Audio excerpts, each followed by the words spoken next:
Hello friends, welcome to SH learning Gyan YouTube channel. आज हम भारतीय संविधान के एक बहुत ही दिलचस्प और महत्वपूर्ण पहलू पर गहराई से बात करेंगे। ये एक ऐसी बहस है जो हमारे संविधान की आत्मा को छूती है। एक तरफ है व्यक्ति के मौलिक अधिकार, मतलब फंडामेंटल राइट्स, और दूसरी तरफ है राज्य के नीति निदेशक सिद्धांत, यानी directive principles of state policy. बिल्कुल। और अक्सर ऐसा लगता है कि ये दोनों एक दूसरे के खिलाफ खड़े हैं, एक टकराव है। हाँ, टकराव। पर ये कहानी सिर्फ टकराव की नहीं है, बल्कि एक बहुत ही कमाल के विकास की है। आज हम देखेंगे कि कैसे संविधान की सलाह यानी डायरेक्टिव प्रिंसिपल्स धीरे धीरे अदालतों की व्याख्या के जरिए हमारे सबसे मजबूत अधिकार बन गए। मतलब एक तरह की कॉन्स्टिट्यूशनल एल्केमी, जहां नैतिक उपदेश कानूनी हकीकत में बदल जाते हैं। Exactly, constitutional alchemy. ये सुनने में बहुत दिलचस्प है। तो चलिए इस प्रक्रिया को समझने के लिए सबसे पहले बुनियाद पर चलते हैं। ये फंडामेंटल राइट्स और डायरेक्टिव प्रिंसिपल्स असल में है क्या? इनमें मूल अंतर क्या है? जरूर। तो मौलिक अधिकार यानी फंडामेंटल राइट्स वो संविधान के पार्ट 3 में आर्टिकल्स 12 से 35 तक दिए गए हैं। ये वो अधिकार हैं जो हर नागरिक को एक गारंटी के तौर पर मिले हैं। जैसे राइट टू इक्वालिटी, समानता का अधिकार, राइट टू फ्रीडम, स्वतंत्रता का अधिकार, और सबसे जरूरी बात, ये जस्टिसेबल हैं। जस्टिसेबल, ये एक लीगल टर्म है। आसान भाषा में इसका मतलब क्या हुआ? इसका मतलब है कि अगर सरकार इनका उल्लंघन करती है तो कोई भी नागरिक सीधे अदालत जा सकता है। अच्छा, मतलब इन्हें एनफोर्स करवा सकते हैं। हाँ, एनफोर्स करवा सकते हैं। ये राज्य की शक्ति पर एक चेक की तरह काम करते हैं। ठीक है, तो ये वो अधिकार है जिनकी पूरी गारंटी है। फिर डायरेक्टिव प्रिंसिपल्स इनसे अलग कैसे हैं? कॉन्स्टिट्यूशन से प्रेरित हैं और ये नॉन जस्टिसेबल हैं। यहीं पर सबसे ज्यादा कंफ्यूजन होता है। अगर इन्हें लागू ही नहीं करवा सकते तो फिर संविधान में इन्हें रखने का मतलब क्या था? ये बहुत जरूरी सवाल है, और ये सवाल कॉन्स्टिट्यूएंट असेंबली में भी उठा था। देखिए, डीएसपी कोई विश लिस्ट नहीं है, ये देश का ब्लूप्रिंट है। ब्लूप्रिंट? हाँ, भविष्य की सरकारों के लिए नैतिक और राजनैतिक दिशा निर्देश, गाइडलाइंस। इनका लक्ष्य भारत को एक वेलफेयर स्टेट बनाना है, जहां सामाजिक और आर्थिक न्याय हो, सोशियो इकोनॉमिक जस्टिस। जैसे? कोई एग्जाम्पल? जैसे आर्टिकल 39B कहता है कि देश का संसाधनों का बंटवारा कम्युनिटी के भले के लिए हो, या आर्टिकल 45 जो शिक्षा की बात करता है। तो एक तरफ वो अधिकार हैं जो हमें आज मिले हैं, और दूसरी तरफ वो लक्ष्य हैं जिन्हें हमें भविष्य में हासिल करना है। जब संविधान निर्माता ये बना रहे थे तो क्या उनकी सोच में इन दोनों के बीच एक टकराव था? वो इस तनाव से अच्छी तरह वाकिफ थे। कॉन्स्टिट्यूएंट असेंबली में इस पर बहुत गहरी बहस हुई थी। डॉक्टर बी आर अम्बेडकर का मानना था कि फंडामेंटल राइट्स तो तुरंत कानूनी उपाय देते हैं, पर डीएसपी लंबे समय में सामाजिक परिवर्तन लाने के लिए जरूरी हैं। उन्होंने साफ कहा था कि ये मेरे पायस डिक्लेरेशंस, मतलब सिर्फ पवित्र घोषणाएं नहीं है, बल्कि देश के शासन के लिए फंडामेंटल हैं। तो उन्होंने इसे कानूनी जवाबदेही से नहीं, बल्कि राजनीतिक जवाबदेही से जोड़ा था। बिल्कुल। उनका कहना था कि जो भी सरकार इन्हें नजरअंदाज करेगी, उसे चुनाव के समय जनता को जवाब देना होगा। अच्छा, और बाकी सदस्यों का क्या सोचना था? Jawaharlal Nehru socio economic justice के महत्व पर जोर दे रहे थे। वहीं टीटी कृष्णमाचारी जैसे कुछ सदस्यों ने चिंता भी जताई थी। उन्हें डर था कि कहीं डीएसपी को बराबर रखने से व्यक्तिगत स्वतंत्रता, इंडिविजुअल लिबर्टीज कमजोर न पड़ जाएं। तो सभा में ही दो विचारधाराएं थीं। हाँ, लेकिन ज्यादातर सदस्यों जैसे कि मुंशी का मानना था कि इन्हें एक दूसरे का पूरक होना चाहिए, कॉम्प्लीमेंट्री, विरोधी नहीं। तो संविधान बनाने वालों की सोच में एक संतुलन था। पर सवाल ये है कि जब ये सिद्धांत असल दुनिया में अदालतों में पहुंचे तो क्या ये संतुलन बना रहा? और यहीं से कहानी बेहद दिलचस्प हो जाती है। जुडिशियल इंटरप्रिटेशंस ने इनके रिश्ते को कई मराहिल से गुजारा है। पहला चरण था मौलिक अधिकारों की पूरी तरह से सर्वोच्चता का। अच्छा। इसका सबसे बड़ा उदाहरण है स्टेट ऑफ मद्रास वर्सेस चांपकम दोराईराजन का 1951 का केस। आजादी के तुरंत बाद का केस है ये। इसमें क्या हुआ था? उस समय मद्रास सरकार ने जाति के आधार पर एजुकेशनल इंस्टीट्यूशंस में सीटें आरक्षित की। सरकार का तर्क था कि वो डीएसपी के आर्टिकल 46 का पालन कर रही है, जो पिछड़े वर्गों के हितों को बढ़ावा देने की बात करता है। तो ये डीएसपी और फंडामेंटल राइट्स का पहला सीधा टकराव था अदालत में। हाँ, और सुप्रीम कोर्ट का फैसला बिल्कुल साफ था। कोर्ट ने कहा कि फंडामेंटल राइट्स डीएसपी पर हावी होंगे। अगर टकराव होगा तो फंडामेंटल राइट्स ही जीतेंगे। और उन्होंने आरक्षण के आदेश को रद्द कर दिया। इस फैसले का असर इतना बड़ा था कि सरकार को तुरंत संविधान में पहला संशोधन मतलब फर्स्ट अमेंडमेंट करना पड़ा। और आर्टिकल 15(4) जोड़ा गया। बिल्कुल, ताकि पिछड़े वर्गों के लिए विशेष प्रावधान किए जा सकें। मतलब शुरुआत में न्यायपालिका ने एक लक्ष्मण रेखा खींच दी कि मौलिक अधिकार सर्वोपरि हैं। एकदम। और ये सिलसिला आगे भी चला।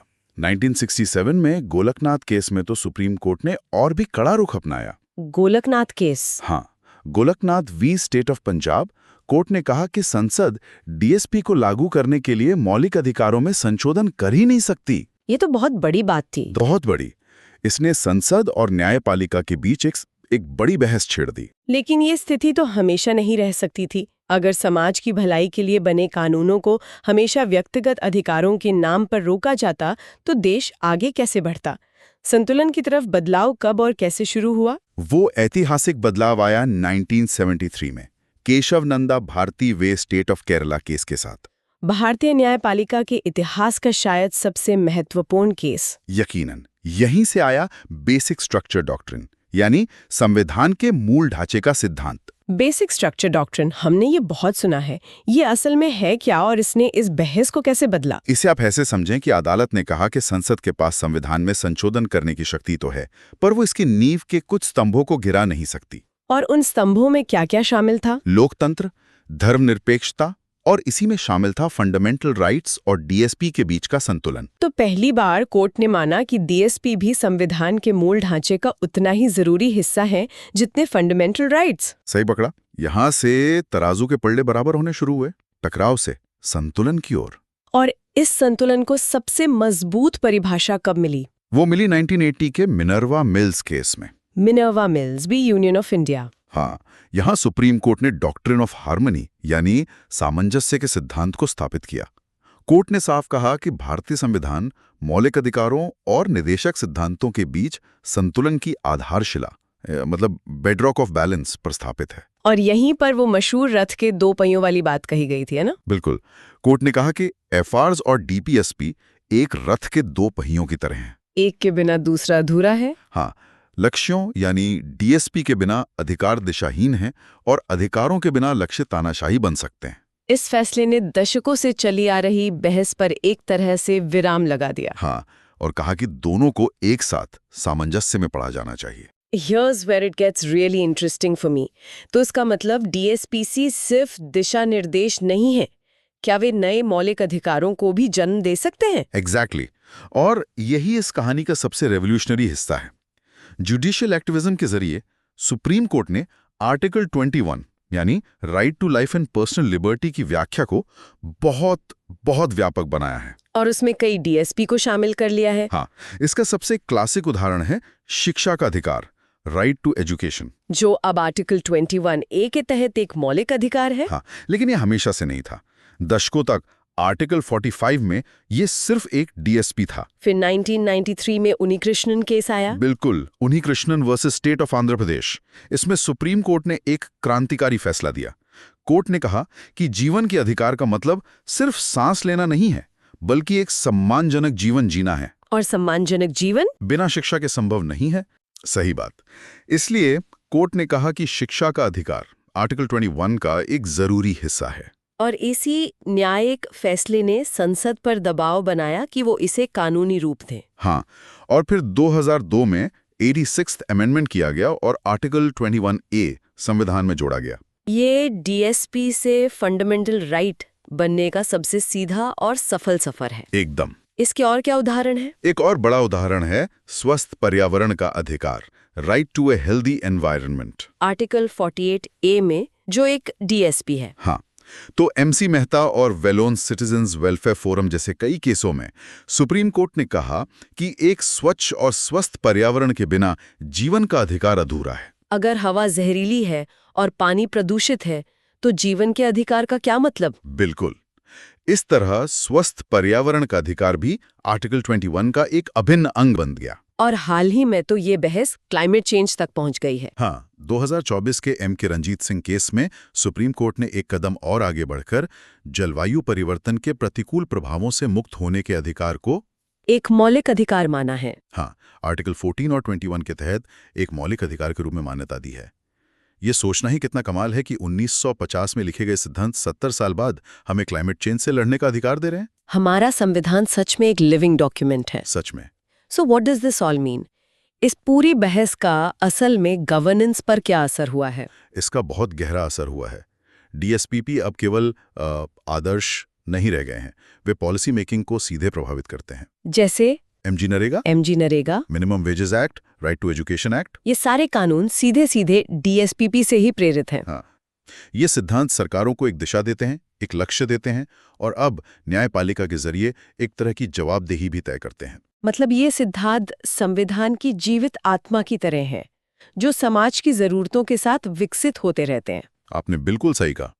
और ये हमें डॉक्टर अंबेडकर की उस मूल चेतावनी की याद दिलाते हैं कि सिर्फ पॉलिटिकल डेमोक्रेसी काफी नहीं है। हाँ, हमें सोशल और इकोनॉमिक डेमोक्रेसी के लक्ष्य को भी हासिल करना होगा। वन मैन वन वोट के साथ वन मैन वन वैल्यू का आदर्श भी जरूरी है। डीएसपीपी उसी आदर्श को हासिल करने का रास्ता दिखाते हैं। तो हमने देखा कि कैसे मौलिक अधिकारों और निदेशक सिद्धांतों के बीच का रिश्ता एक टकराव से शुरू होकर एक खूबसूरत और गतिशील संतुलन तक पहुंचा है, जहां वे एक दूसरे को शक्ति देते हैं। बिल्कुल।